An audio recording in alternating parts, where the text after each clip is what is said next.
পবিত্র জুম্মার নামাজের শেষে জামায়াতে ইসলাম ও বিএনপির মাঝে ব্যাপক সংঘর্ষ শুরু হয়েছে। এই সংঘর্ষে অনেকেই আহত হয়েছেন। হঠাৎ করে কেন এই সংঘর্ষ হয়েছে ভিডিওতে দেখতে পারবেন।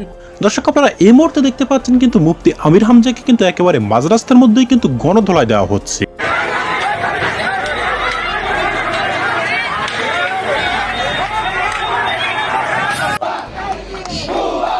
আমার সহকর্মী শিক্ষার্থী খেলোয়াড়। সুপ্রিয় দর্শক, এই মুহূর্তে আমরা দেখতেছি জুমার নামাজের পরে বাইতুল মোকাররমের সামনে ব্যাপক আকারে সংঘর্ষ হচ্ছে।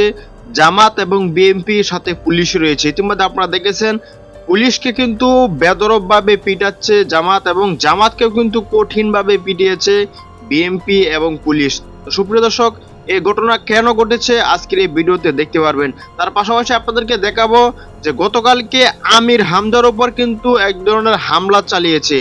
আমির হামজাকে দেখে বোয়া বোয়া স্লোগান দিয়েছে। তো দর্শক, সব মিলিয়ে আজকের এই ভিডিওটি খুবই গুরুত্বপূর্ণ। শেষ পর্যন্ত দেখে আপনাদের মতামত অবশ্যই কমেন্ট সেকশনে জানিয়ে দিবেন।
নাকে যাচ্ছে ব্যাক করলো কেন? আগে চলে আসে এদিকে আসছে।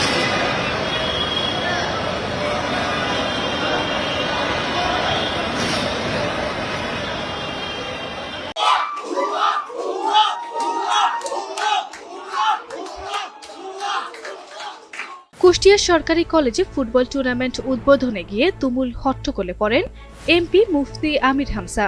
ভুয়া ভুয়া স্লোগানে উত্তপ্ত হয়ে ওঠে পুরো ক্যাম্পাস।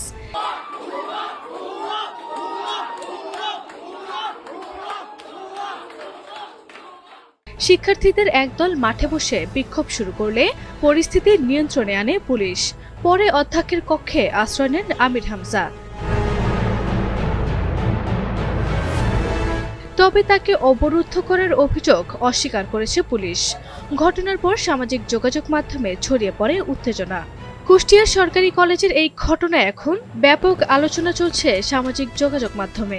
এখানে ওই যে কলেজের কিছু ছোট ছোট গাছ ছিল, ওগুলো প্রিন্সিপাল সাহেবে লাগাইছে, ওগুলো রাতের আধারে কারা কাটি নিয়ে গিয়েছে। এইটা নিয়ে শিক্ষার্থীদের ভেতরে যে গাছ কাটলো কারা, এটা তদন্ত করে বের করুন। ওনারা অলরেডি কমিটি করেছে, এখন তদন্ত রিপোর্টটা দিই কারা কাটিছে। এই তদন্ত রিপোর্ট না হলে না, আমরা আজকে একটা খেলার অনুষ্ঠান ছিল, আমরা প্রধান অতিথি ছিলাম। আমার প্রিন্সিপাল সাহেব এবং কলেজ কর্তৃপক্ষ দাওয়াত দিয়েছে গত পরশুদিন। আজকে সেটা 10টা থেকে 12টা পর্যন্ত আমার থাকার কথা ছিল, 2 ঘন্টা আমি এখানে ছিলাম। এই অনুষ্ঠানে এসে হয়েছে কিছু গাছ কাটার, ওইটা নিয়ে একটু সাধারণ শিক্ষার্থীর প্রতিবাদ জানাচ্ছিল এই কারণে যে আপনার আমাদের এখানে সেন্ট্রাল খেলার মাঠ আছে, আর এই যে মুক্তমঞ্চের সামনে ছোট একটা মাঠ আছে, আমাদের যে একটা মানে পড়ে থাকা মাঠ, ওই মাঠটা সংস্কার হোক আমরাও চাই। কিন্তু ওখানে কিছু গাছ ছিল, আমাদের মানে শ্রদ্ধেয় শিক্ষকরা ওখানে গাছ লাগে, গাছের বয়স 2 থেকে 3 বছর হয়ে গেছে, একটা 6 ফিট 8 ফিট লম্বা গাছ। খেলা নিয়ে এই মানে এরকম কথাবার্তা চলতে চলতে মানে এক পর্যায়ে কারা কাটছে এটা এখনো মানে পরিষ্কার হয়নি। আমরা কলেজ প্রশাসনের কাছে জানতে চাই যে কেন এই গাছগুলো কাটা হলো, এবং আমরা এরকম দাবি রেখেছিলাম যে আপনারা এগুলো তদন্ত করেন এবং গাছগুলো কি পুনর্রোপণ করা যেত না, কিংবা যে গাছগুলো লাগানো হয়েছে তার 3 গুণ গাছকে আমরা কলেজ ক্যাম্পাসে লাগাই দিতে না। আমাদের শান্তিপূর্ণ মানববন্ধনের উদ্দেশ্য এগুলোই ছিল সাধারণ শিক্ষার্থীদের। আমরা পরে ইনভলভ হয়েছি। তো এক পর্যায়ে 3 দিন ধরে আমাদের মানববন্ধন চলে, সাধারণ শিক্ষার্থী মানববন্ধন করে। এই 3 দিন মানববন্ধন করার পরে প্রশাসন মানে আমাদের সাথে যে এসে মানে সাধারণ ছেলেপেলের সাথে এসে যে কথা বলবে, কথা পর্যন্ত বলেনি। এখন আমাদের মাননীয় সংসদ সদস্য সেখানে প্রধান অতিথি হিসেবে যেহেতু আসছে আমির হামজা সাহেব, ওনার খোঁজ খবর নিয়ে আসা উচিত যে কেন মানববন্ধন করছে, এই কলেজে কি চলছে। তিনি না খোঁজ খবর না নিয়ে তিনি সরাসরি এখানে চলে আসতে পারেন। ওনার দৃষ্টি আকর্ষণ করার জন্য মানববন্ধন সাধারণ শিক্ষার্থীরা করছে, এবং পরবর্তীতে আমরা যেহেতু ছাত্র সংগঠনের দায়িত্বে আছি, আমরা ছাত্র সংগঠনের নেতৃবৃন্দ ওখানে আমরা একতা পোষণ করছি। এখন এমন অবস্থায় আমাদের দাবি ছিল একটা, যে আপনারা গাছ মানে যেই কেটেছে তার শাস্তিমূলক ব্যবস্থা করেন, গাছগুলো পুনর্রোপণ করা যেত, অথবা যেগুলো করছেন তার 3 গুণ লাগান। এবং শেষ পর্যায়ে মাননীয় মানে ছেলেপেলে স্লোগান দিচ্ছিল, উত্তেজিত হয়। স্লোগানের এক পর্যায়ে আমাদের মাননীয় সংসদ সদস্য কি বললেন যে আমি ছবি তুলে রাখছি, সবার লিস্ট করা হবে। এটা সবার লিস্ট করা হবে, এটা তো হাসিনা আমলের স্টাইল। আমাদের দুঃখ আমরা ওই জায়গায় পেয়েছি যে এই গাছগুলোর বয়স কিন্তু খুব বেশি না। কিছু গাছ 3 মাস আগে রোপণ করা হয়েছে, কিছু গাছ 2 বছর আগে রোপণ করা হয়েছে। সেগুলোকে কিন্তু পুনরোপণ করা যেত, কিন্তু প্রিন্সিপাল স্যারের বক্তব্য কে বা কারা রাতের আধারে এসে গাছগুলো কেটে সাবার করে লুকায় রাখছে। গাছের অবশিষ্ট অংশ আমাদের বিজ্ঞান ভবন পেছনে স্তূপ করা আছে। আমরা এইটার তীব্র নিন্দা প্রতিবাদ জানাই আজকে 2 দিন যাবত মানববন্ধন করতেছি, এবং আমরা শান্তিপূর্ণ মানববন্ধন করতেছি। যখন আমাদের যে আজকে খেলার যে প্রধান অতিথি ছিল আমাদের কুষ্টিয়া 3 আসনের সংসদ সদস্য, তিনি আমাদের শান্তিপূর্ণ মানববন্ধন ছেলেদেরকে উস্কানিমূলকভাবে বলছে, যারা এগুলো করতেছে, এই মানববন্ধন করতেছে, আমার বক্তব্যে ব্যাঘাত সৃষ্টি করছে, তাদেরকে আমি লিস্ট করব। আমরা তো ছেলেগুলো তখন বলতেছে যে নিজে মুখে বলছে তার 14 গোষ্ঠী আমি লিখছি, আবার আমাদেরকে কি লিস্ট করবে? এটা তো আমরা কখনো এক্সপেক্ট করিনি। আমাদের কলেজে এসে আমাদেরকে লিস্ট করার হুমকি দেয়, এটা কি স্টাইল? সুপ্রিয় দর্শক, আশা করি সম্পূর্ণ ভিডিওটি দেখলেন, এবং আজকের এই ভিডিও সম্বন্ধে আপনাদের মতামত অবশ্যই কমেন্ট সেকশনে জানিয়ে দিবেন। দেখা হচ্ছে পরবর্তী ভিডিওতে। আসসালামু আলাইকুম।